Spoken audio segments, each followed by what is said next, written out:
J'ai dit gloire à Dieu. Je ne sens pas, je n'entends pas de voix. Qu'est-ce qui se passe? Gloire à Dieu. C'est une grâce pour moi et un honneur de me tenir devant vous ce matin. Et avant de commencer mon message, je voudrais saluer le peuple togolais.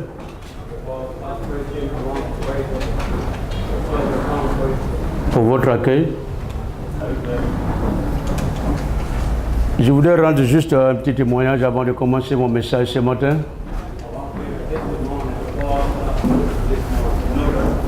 Lorsque nous étions en Corée du Sud le mois passé, notre deuxième nuit, pendant que je dormais, j'ai pensé à ce mouvement. Et le Seigneur m'a mis à cœur d'écrire un livre sur Jésus-Christ.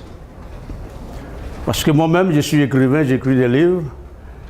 Et le titre de ce message, de ce livre que je m'en vais écrire, je ferai l'effort pour que ça soit fait avant la fin de cette année. Qui est ce Jésus qu'on appelle le Christ? Amen. Qui est ce Jésus qu'on appelle le Christ?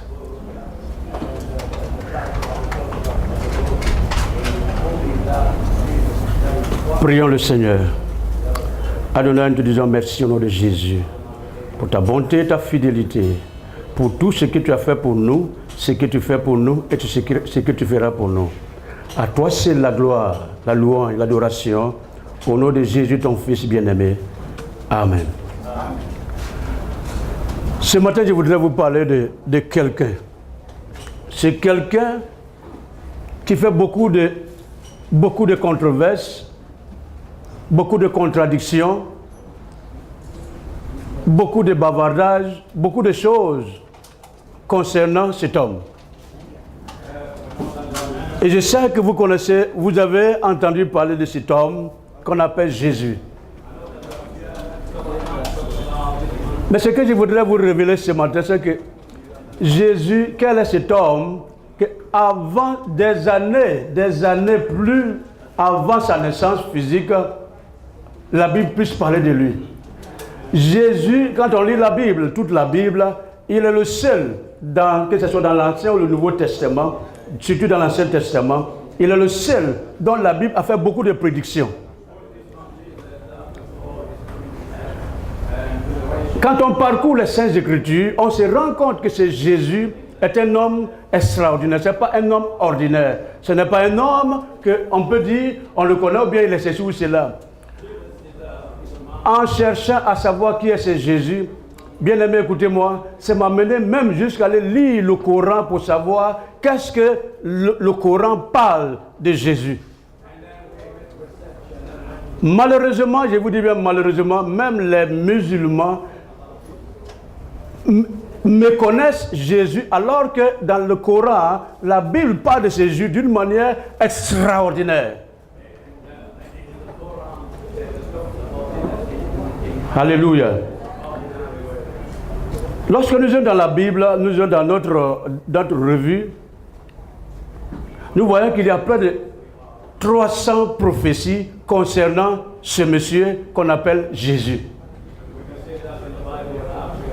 Tout ce que Jésus devait faire, tout ce que Jésus devait devenir, tout ce que Jésus devait faire sur la terre, avant sa naissance physique, tout a été déjà programmé. Alors je voudrais vous inviter à lire comme on appelle, dans Genèse chapitre 22, versets 17 à 18, tout comme dans 2 Samuel chapitre 7, versets 8 à 16. Le Nouveau Testament l'Ancien Testament fait une prédiction et le Nouveau Testament définit la prédiction concernant Jésus. C'est ce qui est vraiment fabuleux et ce qui est vraiment glorieux. Nous voyons aussi dans Ésaïe chapitre 7, verset 14. Ésaïe chapitre 7, verset 14, que le prophète Ésaïe a fait cette prédiction 900 ans après l'accomplissement de la naissance de ce don qu'il a lui-même prédit. 900 ans. Cela sous-entend que c'est la génération d'Ésaïe qui ont entendu cette prédication n'ont pas eu le courage, le privilège de voir le Messie en question. C'est ce qui a trompé Israël. Alléluia. Et lorsque nous voyons dans Matthieu, la Bible dit lorsque Jésus est né, même en Israël, c'était un sujet de controverse. Parce que pour Israël, la manière que le Messie devait apparaître, peut-être ils attendaient un Messie politique. Un Messie qui va venir régler le problème politique, alors que le Messie dont Ésaïe avait prédit était un Messie qui devenait pour restaurer la dignité humaine. Et c'est jusqu'à ce jour que nous sommes en train de nous parler, il y en a qui attendent encore le Messie qui viendra pour résoudre leurs problèmes, alors que le Messie est déjà né. Alléluia. Le livre de Michée, chapitre 5, verset 2, nous dit que le Messie, écoutez très bien, quelqu'un qui devait naître, sa prédiction est déjà prévue dans quelle ville il devait naître. Parce que Michée, chapitre 5, verset 2, dit que le Messie devait naître à Bethléem. Effectivement, il est né à Bethléem. Souvenez-vous, lorsque le Messie était né, la Bible nous dit que les mages sont venus de l'Orient pour chercher à savoir où est le Messie. Ils ont dit au roi Hérode, nous avons vu son étoile. Nous avons vu son étoile et nous sommes venus l'adorer. Lorsqu'ils ont dit ça à Hérode, la Bible dit, Hérode a appelé les sages, les érudits, ceux qui connaissent, ceux qui ont la maîtrise de la Torah, pour dire où devait naître le Messie. Même ceux qui étaient à l'époque à Jérusalem ne savaient pas où devait naître le Messie. Mais regardez le mystère. C'est des gens qui étaient en Orient qui ont su que le Messie est né. Alors qu'il y avait des gens en Israël qui ne savaient pas qu'il y avait quelqu'un qui venait de naître dans leur pays. Ce n'est pas glorieux ça? Alléluia. Ce n'est pas glorieux ça? C'est comme quelqu'un qui doit naître ici au Togo. Et puis la personne naît au Togo. Les Togolais ne savent pas. Ce sont peut-être les Ghanéens ou bien les Ivoiriens qui vont venir dire il y a un roi qui est né au Togo. Donc quand on parle de Jésus, il est important que nous prêtions l'oreille. Bien-aimés, je vous en supplie, le temps où nous sommes arrivés, le temps est arrivé à ce que chacun de nous regarde dans les Saintes Écritures. Parce que quand il s'agit de Dieu, ce n'est pas une question de religion, ce n'est pas une question de philosophie, ce n'est pas une question de culture, ce n'est pas une question de tradition, c'est une question des Saintes Écritures. Qu'est-ce que la Bible dit? Alléluia. J'ai dit Alléluia. Vous savez, c'est Jésus. Depuis le commencement, comme mes précédents l'ont dit, l'intention de Satan, c'est que Jésus soit méconnu. Ça, c'est l'intention de Satan. Que ce Jésus soit méconnu. Quand on ne connaît pas quelqu'un, on ne cherche pas à savoir qui il est. La seule manière de chercher à savoir qui il est, il faut faire des recherches sur sa vie. Je vous ai dit d'entrée de jeu, à un moment donné de ma vie, j'étais dans la confusion. Et ça m'a amené à aller lire le Coran, savoir ce qui se trouve dans le Coran. C'était avec stupéfait que j'ai découvert que le Coran parle plus de Jésus, plus que même Mahomet. Donc ça veut dire que c'est Jésus l'important. Alléluia. Et s'il est important, vous et moi, ça veut dire que nous sommes sur le droit chemin. Nous sommes dans le bon chemin. La différence, il faut parfaire ta connaissance avec ce Jésus. Il est écrit dans Zacharie chapitre 11, verset 12 à 13, que c'est Jésus, lorsqu'il doit venir, il devait être trahi par quelqu'un, par un de ses amis. Regardez le mystère.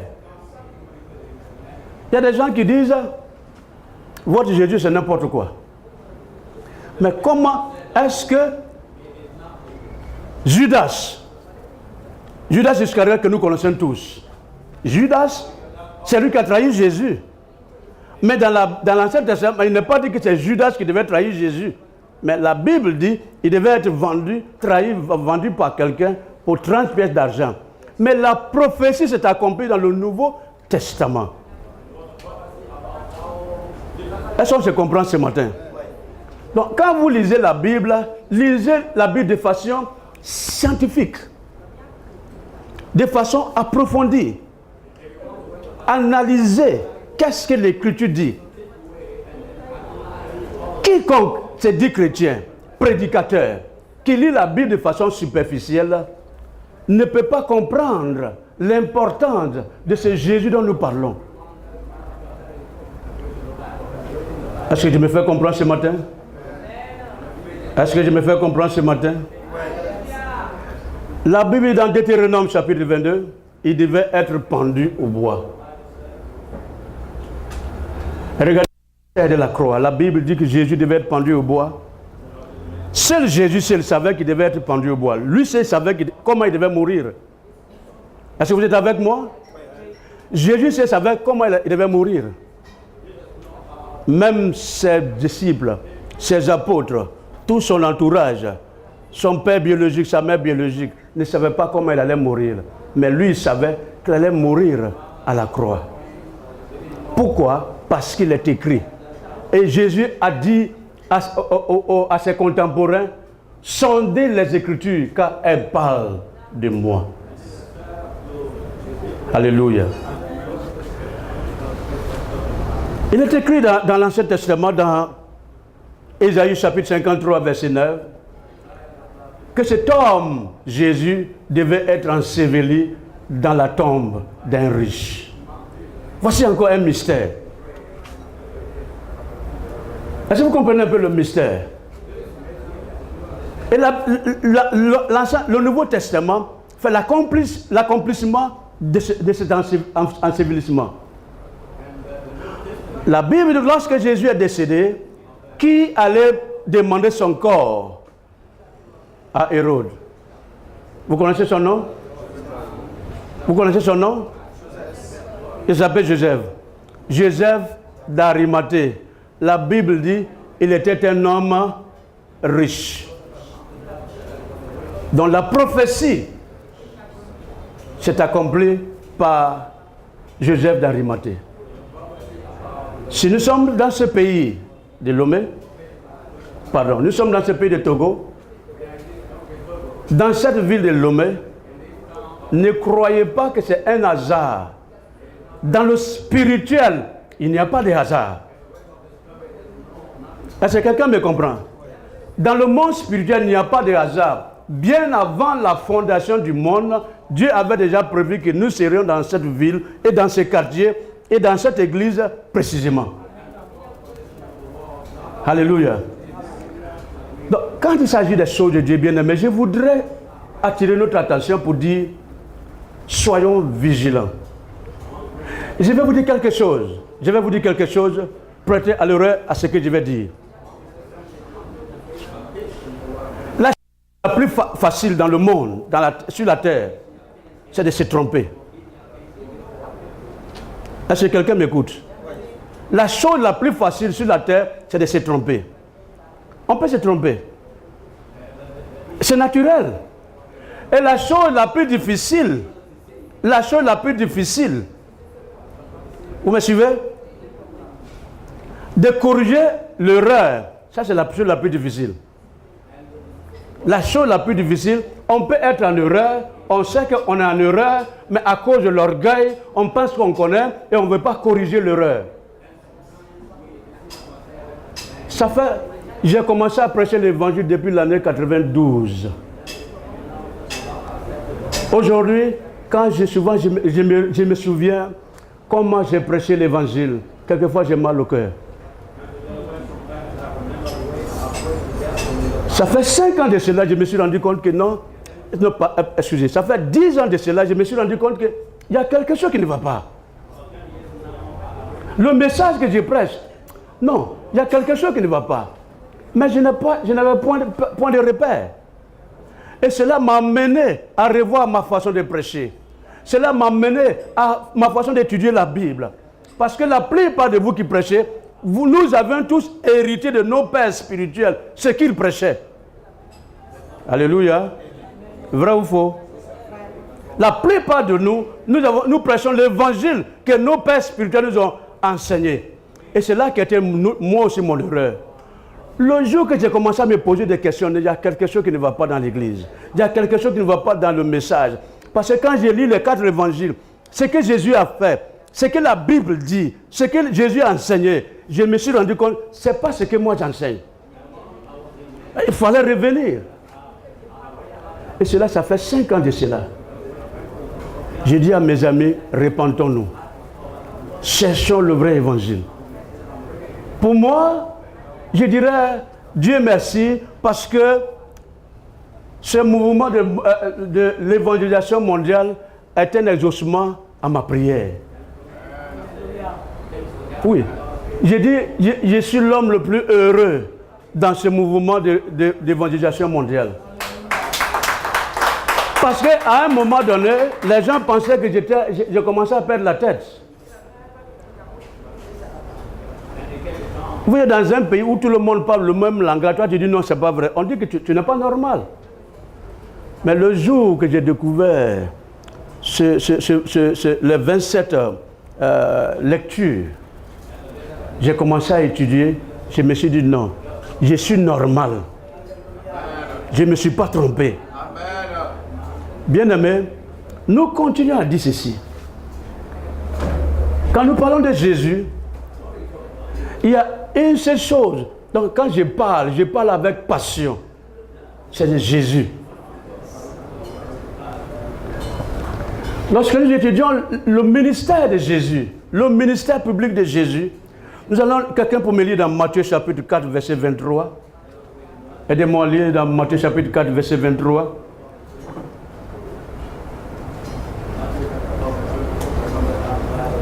Matthieu 4, verset 23. Oui.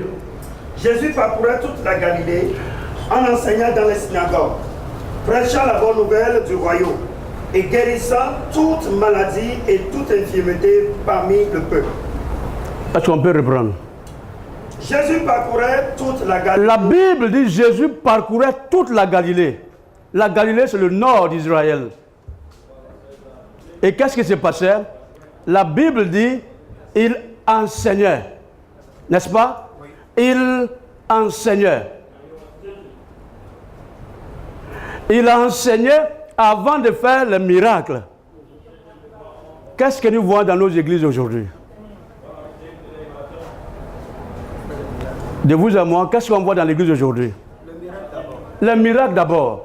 Donc il y a quelque chose qui ne va pas. Donc tout le monde est focalisé sur le miracle. Miracle. Miracle. À tel enseigne que les enseignements de Jésus sont ignorés. Je suis sûr que peut-être que ici, je ne sais pas, mais en Côte d'Ivoire, quand tu commences à enseigner le vrai évangile, les gens quittent son église. Ici, c'est pareil. Qui a causé ça? Le diable.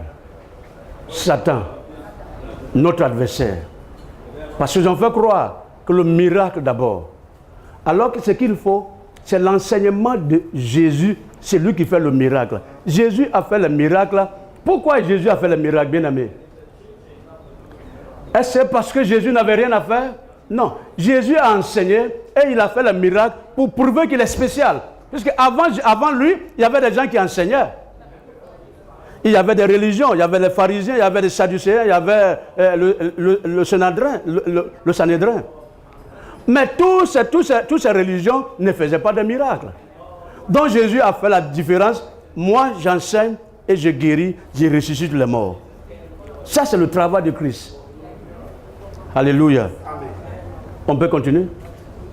Jésus parcourait toute la Galilée en enseignant dans les synagogues, prêchant la bonne nouvelle du royaume et guérissant toute maladie et toute forme et toute infirmité parmi le peuple. Merci. Merci. Je voudrais dire aux prédicateurs qui sont ici, enseignez les paroles de Jésus. Enseignez les paroles de Jésus. Et les miracles se suivent. Il y a des gens qui viennent me voir à Abidjan. Pasteur, il faut prier pour moi. Je dis, tu n'as pas besoin de prière, tu as besoin de la parole. Quand tu as la parole, tu vas partout avec la parole. Mais quand tu as le miracle finit. Et le problème demeure toujours. Alléluia. Et je crois que nous sommes à l'aise quand on voit, quand on copie ce que le Seigneur a fait. Je vais ouvrir une parenthèse pour vous dire ceci. Vous savez, l'erreur que le diable a induit beaucoup de personnes, dans laquelle le diable a induit beaucoup de personnes. Je n'ai jamais aimé le terme chrétien. Moi, je n'ai jamais aimé ça. Vous comprenez? Je n'ai jamais aimé ça. Parce que quand quelqu'un dit qu'il est chrétien, c'est son titre religieux qu'il expose. Le disciple est différent du chrétien. Le chrétien, c'est le religieux. Le disciple, c'est celui qui met en pratique la parole du maître. Moi, je suis disciple de Jésus. Amen. Vous comprenez? Donc, quand tu dis je suis chrétien, tu te moques de toi-même. Tu es en train de dire je suis religieux, c'est tout. Quand vous lisez dans tout le Nouveau Testament, il n'y a seulement que 3 parties de la Bible qui en parlent de chrétiens. Ou bien je me trompe? Mais pourquoi c'est ça que tout le monde brandit? Je suis chrétien catholique, je suis chrétien évangélique, je suis chrétien ceci, je suis chrétien, je ne sais pas, baptiste. On va où avec tout ça là? Où allons-nous avec tout ça? Alléluia. Jésus, par sa mort et sa résurrection, écoutez, Jésus est mort. Les Saintes Écritures nous disent que Jésus est mort et il est ressuscité. Tous les fondateurs de religion, selon les statistiques de l'ONU, sur la terre, il y a plus de 300 religions. Mais tous les fondateurs de religion, le seul fondateur du christianisme qui a prédit sa mort et sa résurrection, il a dit, je vais mourir et le 3e jour, je ressusciterai. Il est le seul. Jusqu'à la fin du monde, il n'en aura pas un deuxième. Cela sous-entend que c'est Jésus, il est réellement, véritablement le Messie. Donc quand tu suis un homme comme ça, tu ne peux pas te tromper. Alléluia. Lorsque vous allez dans les pays asiatiques, vous voyez Bouddha assis sur son trône. Mais Bouddha est mort. Quand vous parlez dans les pays arabes, on brandit Mahomet comme le dernier prophète. Mais Mahomet est mort. L'histoire contemporaine nous enseigne que la tombe de Jésus est vide.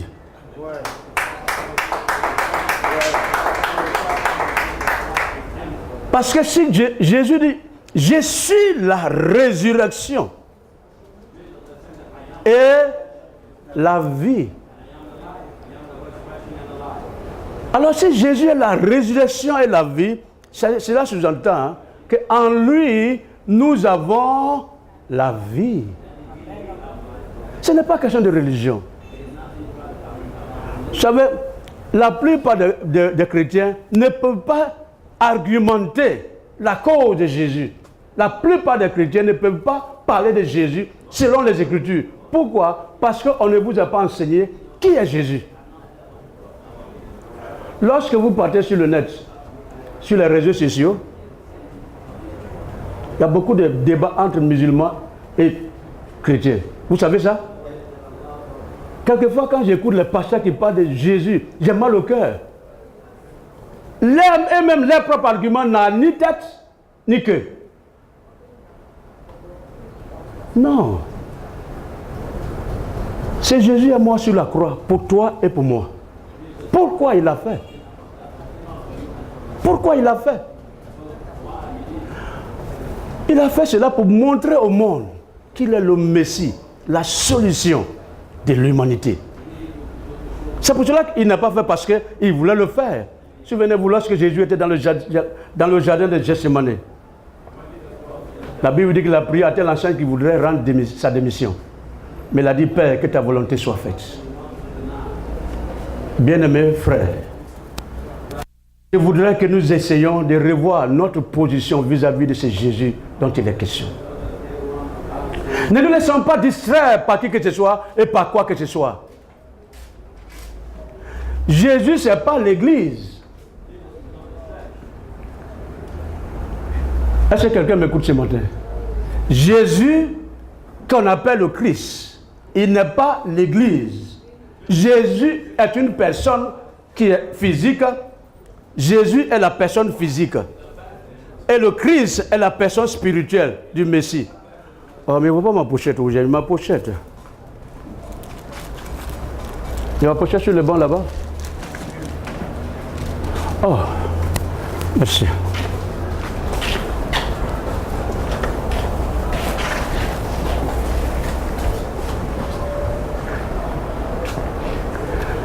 Jésus, nous voyons dans les Saintes Écritures que Jésus a témoigné de par ses enseignements, de par sa naissance. Écoutez, selon les Écritures, avant sa naissance, pendant sa présence terrestre, selon ses enseignements.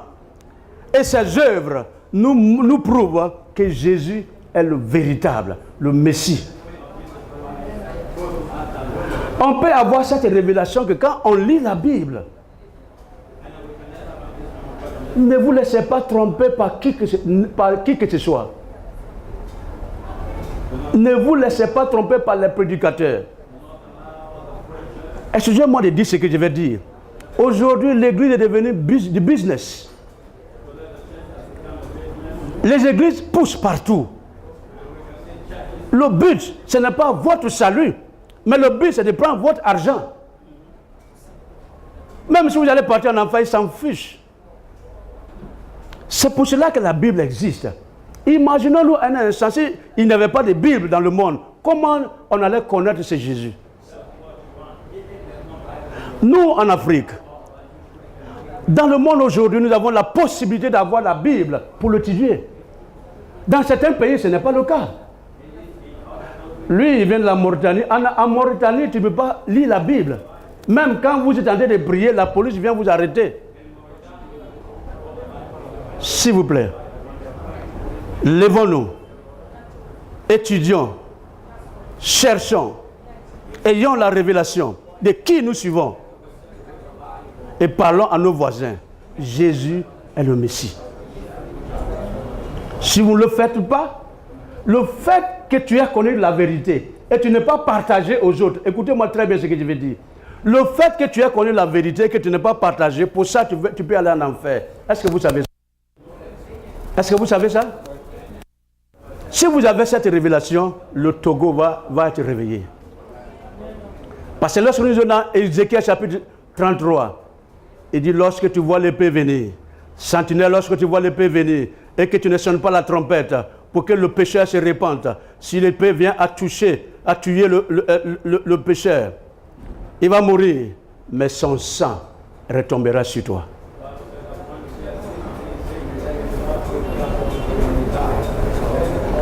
Il y a des gens même qui ont honte de leur identité spirituelle. Non, je parle de Jésus de Nazareth. Je parle du Messie.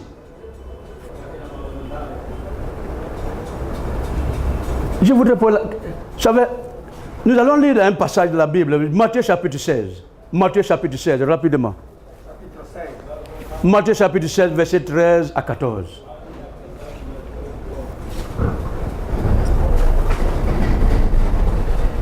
Matthieu chapitre 13. Oh, 16. 16.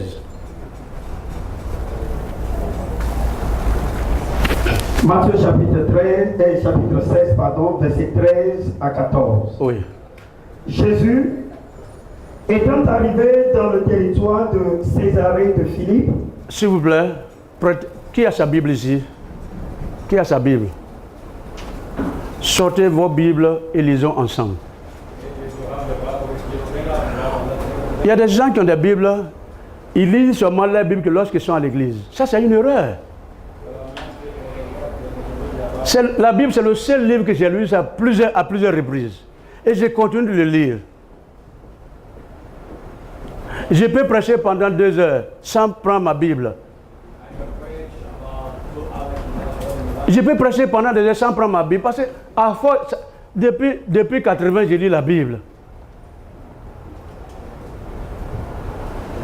Matthieu chapitre 16, verset 13 à 14. Jésus, Écoutez ce que la Bible dit. étant arrivé dans le territoire de Césarée de Philippe, demanda à ses disciples, qui dit-on que je suis? Mais on va continuer. La Bible, lorsque Jésus est arrivé à Lomé, Jésus est arrivé à Césarée de Philippe. Jésus est arrivé au Togo de Nyachengbe. Qui dites-vous que je suis? Je suis qui? Ça, c'est une révélation très profonde. Le jour que j'ai compris ce verset, oh, mais j'ai dit, mais pour connaître Jésus, tu as besoin de révélation. La connaissance théologique ne peut pas te permettre de connaître c'est Jésus. Il a posé la question à ses disciples. C'est vrai? C'est à ses disciples qu'il a posé la question. Qui dit-on que je suis? Qu'est-ce que les gens pensent en ville là-bas? Quand vous partez en famille, quand vous partez au supermarché, quand vous partez dans la funéraille, quand vous partez dans les mariages, les gens disent quoi de moi? Ils n'ont pas eu de problème à donner la réponse. Les gens disent, tu es Jean-Baptiste. Les autres disent, tu es Élie. Les autres disent que tu es Jérémie. Les autres disent que tu es l'un des prophètes. La réponse était juste. Jésus a compris que ces gens-là, ils sont superficiels. Ils sont avec lui, mais n'ont jamais cherché à connaître qui il est. Et lorsque Jésus posait la question, ok, ça c'est ce que les gens disent. Je suis prophète, je suis ceci, mais vous dites quoi? Qui suis-je? Quand Jésus a posé la question, il y a eu un silence de mort. Là, ça devient sérieux. Tout le monde se regarde, mais Dieu, qu'est-ce qu'on va dire? Mais attends.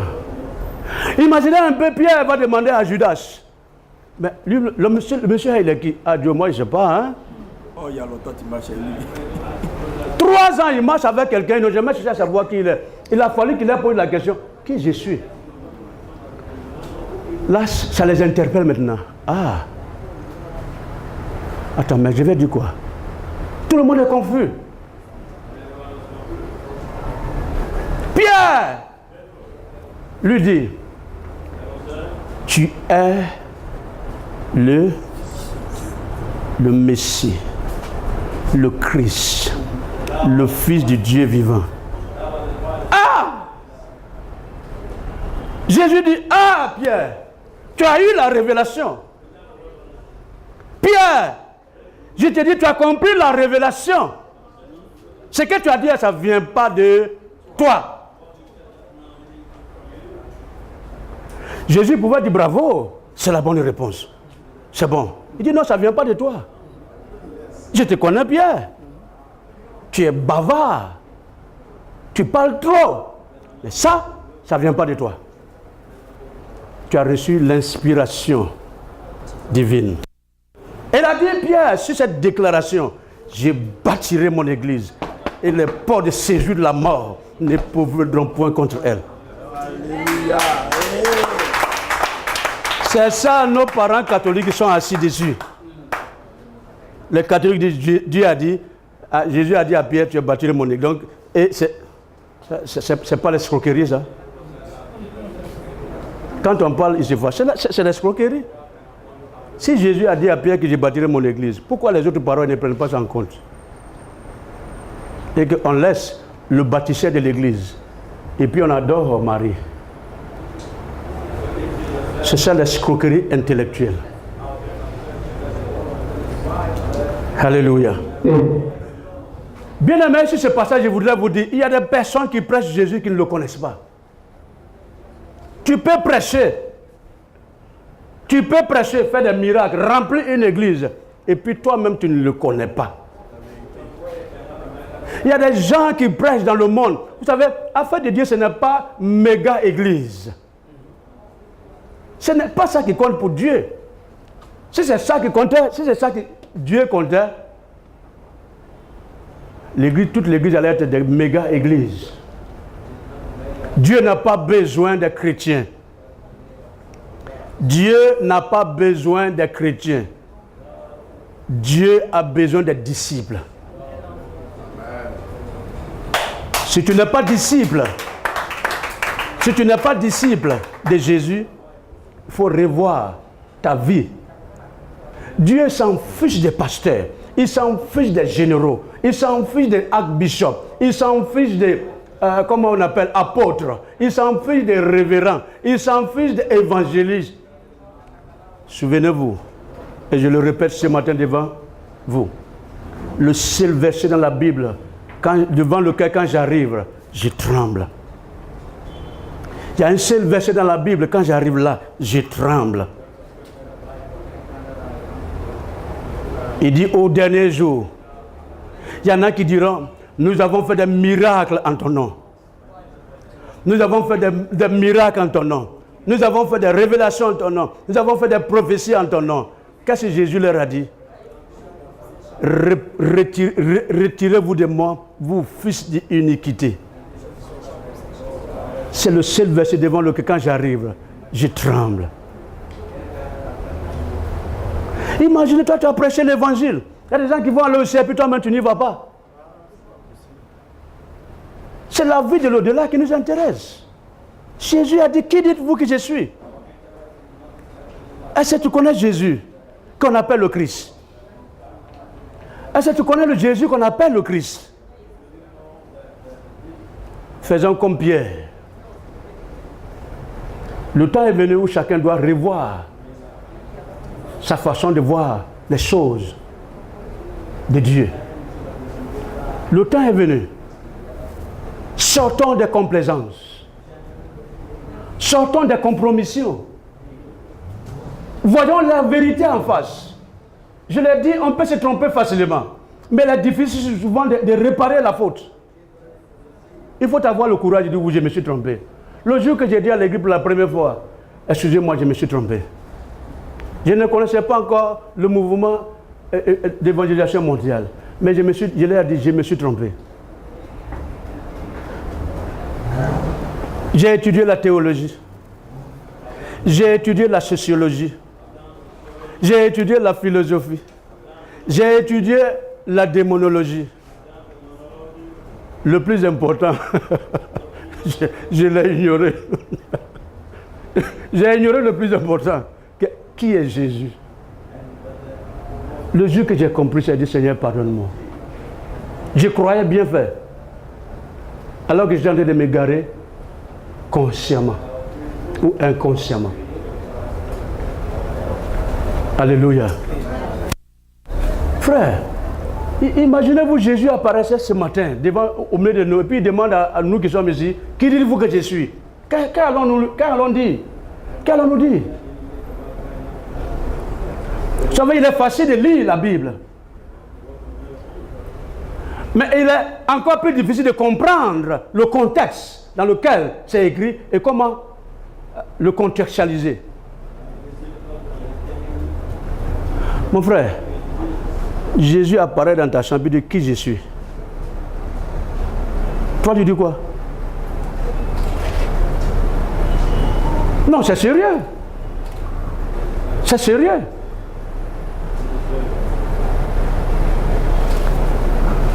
La chorale chante, la bonne ambiance, la bonne musique, on danse. Tout ça, c'est du blabla. Tout ça, c'est du folklore, c'est des bruits, des faux bruits. À la vérité, c'est qu'après avoir dansé, prêché, donné offrande, on part à la maison souvent, le cœur rempli de soucis, rempli de problèmes. C'est ça qui m'a interpellé. Ça fait depuis 92 que je prêche la Bible. Depuis 92, 2018, ça fait combien d'années? Donnez-moi le chiffre, s'il vous plaît. 26 ans. Combien? 26 ans. 26 ans, presque la moitié de ma vie, prêcher Jésus. Mais quand j'ai prêché, que je suis souvent à la maison, au fond de mon cœur, je sens la tristesse. Donc je comprends qu'il y a quelque chose qui ne va pas. Mais qu'est-ce qui ne va pas? Je ne savais pas. Jusqu'au jour où j'ai découvert mon problème, j'ai demandé pardon à Dieu. Aujourd'hui, je suis un homme heureux. S'il y a des pasteurs qui m'écoutent ce matin,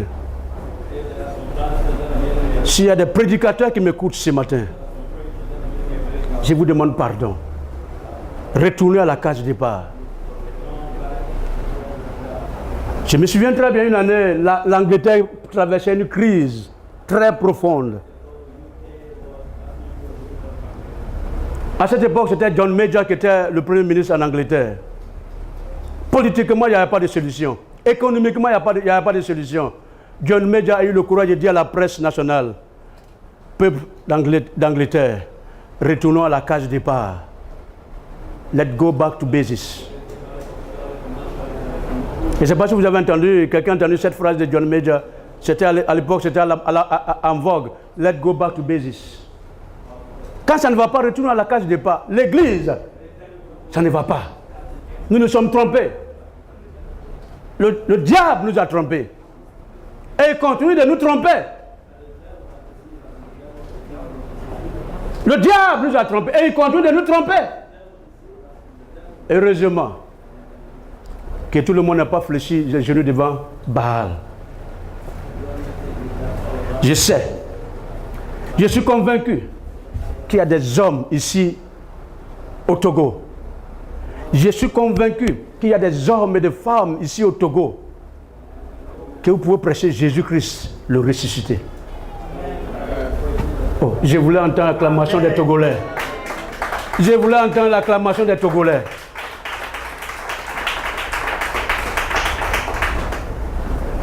Bien-aimé, qu'est-ce que signifie le fait que Jésus soit le Christ? Qu'est-ce que signifie le Fils de Dieu?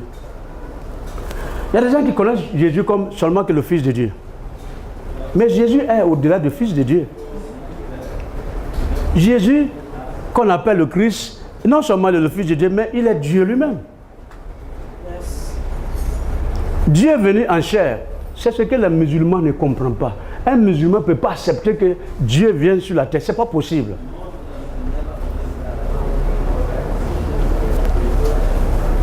Et comme je l'ai dit, malheureusement, le Coran, celui qui n'a pas encore lu le Coran, moi je vous encourage de lire. Le Coran même certifie que Jésus est un esprit. Le Christ, le Messie, est esprit. C'est le Coran qui le dit. Or, la Bible a déjà confirmé que Jésus est le Messie. Le Coran est venu 622 ans après Jésus-Christ.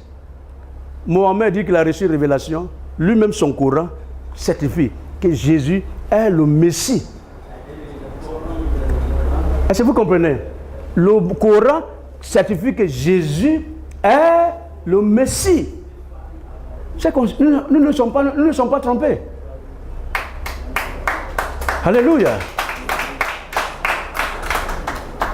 Ils disent que non, Jésus n'est pas le Fils de Dieu. Dieu n'a pas fait ceci, Dieu n'a pas fait ceci, Dieu n'a pas fait ceci. Non, parce qu'ils sont dans l'égarement. Ils ne disent pas la vérité. Lorsque vous allez découvrir dans le Coran que Jésus, le Coran parle de Jésus, mais c'est extraordinaire. Je voudrais vous dire,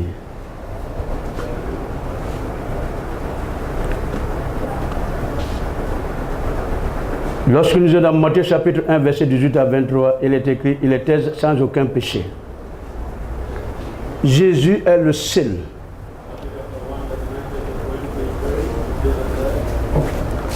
Le seul qui a vécu sans péché. Tous les prophètes, depuis Adam jusqu'à Jésus, tout le monde a péché. C'est lui qui n'a jamais péché. Il s'appelle Jésus, qu'on appelle le Christ. Bien-aimé, que le Seigneur nous donne à comprendre l'importance de ce Jésus que nous parlons. Tant que tu n'as pas eu cette révélation que Jésus est le Christ, le Messie, la solution à tes problèmes, la solution pour ce monde qui est la croisée des chemins. Le monde est arrivé à un stade où politiquement, il n'y a pas de solution. Politiquement, le monde n'a pas de solution. Économiquement, le monde n'a pas de solution. Spirituellement, ce monde n'a pas de solution.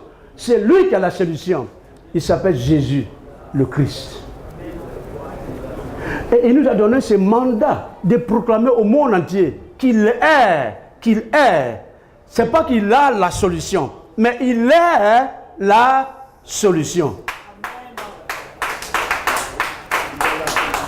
Il est la solution. Il n'a pas la solution, mais il est la solution. Ce sont ces choses-là que pendant des années m'ont tourmenté. Jésus est Dieu, Dieu est le Père, Dieu est le Fils, Dieu est le Saint-Esprit. Jésus, tu as la paix, tu as la joie, tu as... Mais est-ce que réellement c'est ce que nous vivons? Vous, le groupe musical, est-ce que vraiment vous avez la paix de Jésus? Vous avez la paix réellement, ça va tout? Non. Ça veut dire le Christ n'est pas encore entré en vous. Le jour que vous aurez la révélation que Jésus est la solution, ce sera la fin de vos problèmes et le début de votre expansion. Alléluia. J'ai dit Alléluia. J'ai dit Alléluia. Soyons heureux et soyons fiers. Soyons heureux et soyons fiers avec ce Jésus qu'on appelle le Christ. Je n'ai pas honte de parler de Jésus à qui que ce soit. Je n'ai pas honte de parler de Jésus à qui que ce soit. Alors qu'il y a des chrétiens qui ont honte de parler de Jésus. Il y a des chrétiens qui ont honte. Vous savez pourquoi ils ont honte? Est-ce que vous savez pourquoi ils ont honte? Est-ce que vous savez pourquoi certains chrétiens ont honte de parler de Jésus qu'on appelle le Christ? C'est parce qu'ils ne le connaissent pas. Souvenez-vous, dans la Bible, il y a un monsieur qui dit que lui, il cherche les démons. Il cherche les démons. Il fait délivrance. Il est arrivé sur un coriace. Il a commencé à chercher les démons. Les démons ont dit, Jésus, nous faisons quoi? Nous le connaissons. Parce que quand il prêchait, quand il cherchait les démons, il dit, je vous cherche au nom de Jésus que Paul prêche. Voici où c'est son erreur. Au nom de Jésus que Paul prêche. Là, donc les gens ont compris que lui là, c'est un plaisantin. Ils ont compris que lui-même ne connaît pas Jésus. Ils ont dit, mais nous, on connaît Jésus, on connaît qui il est. Paul, c'est un vrai disciple de Jésus. Toi, tu sors d'où? Il y a des pasteurs comme ça.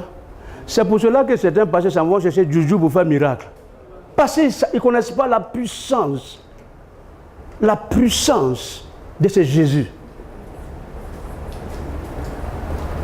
S'il y a un pasteur ici que je peux l'aider, tu n'as pas besoin de prendre Juju pour faire un miracle. Fais confiance à ce Jésus. S'il a ressuscité les morts, s'il a guéri les lépreux, s'il a guéri les malades. La Bible dans Hébreux chapitre 13, verset 1, 8. Jésus-Christ est le même hier, aujourd'hui et éternellement.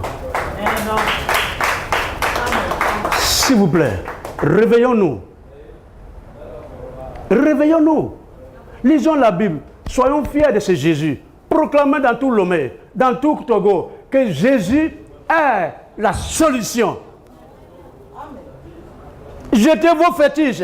Dites aux Togolais que Jésus est la solution. Si vous dites que Jésus est la solution, non, si vous dites que Jésus a la solution, c'est une erreur que vous commettez.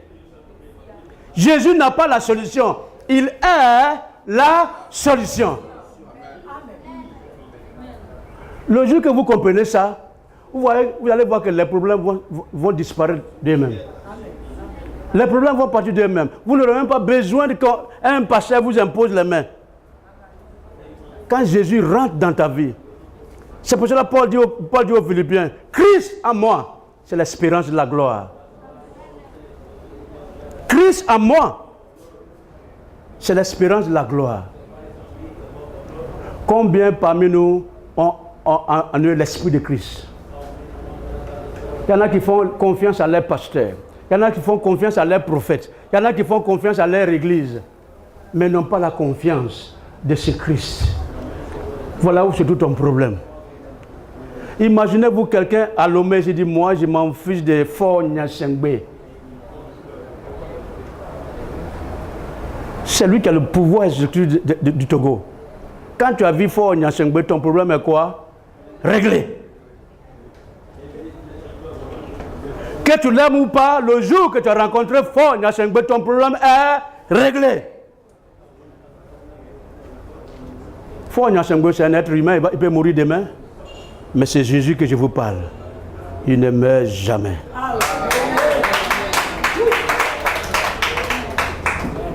Je voudrais terminer mon message pour dire à quelqu'un ce matin. Nous avons fait le bon choix. Dis, j'ai fait le bon choix. Dis, j'ai fait le bon choix. Non, je n'ai pas entendu. Sois fier de ce Christ, le Messie, la solution de l'humanité. Il faut charger Jésus. Même si tes parents vont t'abandonner, pasteur, je vous en supplie, prêchez le vrai évangile. Même si les gens quittent votre église, Dieu va envoyer les vrais disciples. Amen. Amen. Quand j'ai commencé à prêcher le vrai évangile, en moins de 2 mois, l'église a commencé à vider. Mais des gens sont venus voir, ah ben, révérend, il faut voir, toi, de toute façon tu prêches, les gens n'aiment pas ça. Il dit c'est pas ce qu'ils aiment que je vais prêcher. Je vais prêcher ce qui est la vérité. Ceux qui aiment la vérité viendront. Ça n'a pas été facile. Mais j'ai eu raison aujourd'hui.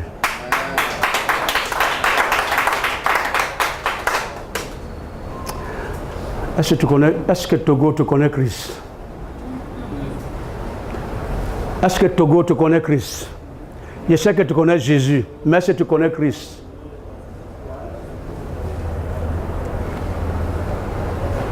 Est-ce que Togo te connaît Christ?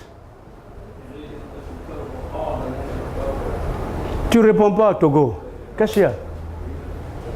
Je sais que tu connais Jésus, mais est-ce que tu connais le Christ? Le Messie, la solution, est-ce que tu le connais? Si tu le connais, c'est que c'est le point de départ de tous tes problèmes. C'est maintenant que tu vas ressusciter. Parce que le Christ a dit, je suis la résurrection et la vie. C'est pour cela que le roi David pouvait dire, l'Éternel est. Il dit l'Éternel est. Et puis il dit quoi? Est-ce que David est sérieux dans ce qu'il dit? Est-ce que David est sérieux dans ce qu'il dit? Parce qu'il sait ce qu'il a vu. Il sait ce que Dieu a fait pour lui. Fais vivre ta foi en Christ. Fais vivre ta foi en Christ. Montre à tout le monde que tu crois en Christ. N'aie jamais honte de Christ. Montre à tout le monde que Christ en toi, c'est l'espérance de la gloire. Christ en toi, c'est la résurrection. Christ en toi, c'est la vie. Montre au Togo que vous êtes dans la vérité. Et la flamme de Dieu va s'allumer dans ce pays. Amen. Ça fait combien d'années que vous priez pour le Togo? Ça fait combien d'années? Est-ce que Dieu vous a exaucé? C'est parce que vous avez ignoré Christ. Si vous commencez à invoquer l'Esprit de Christ, Togo va changer. La pauvreté va disparaître. Les murs de méfiance vont s'écrouler. Il y aura l'unité nationale. Et Dieu, la gloire de Dieu va se répandre sur le Togo. Que Dieu vous bénisse.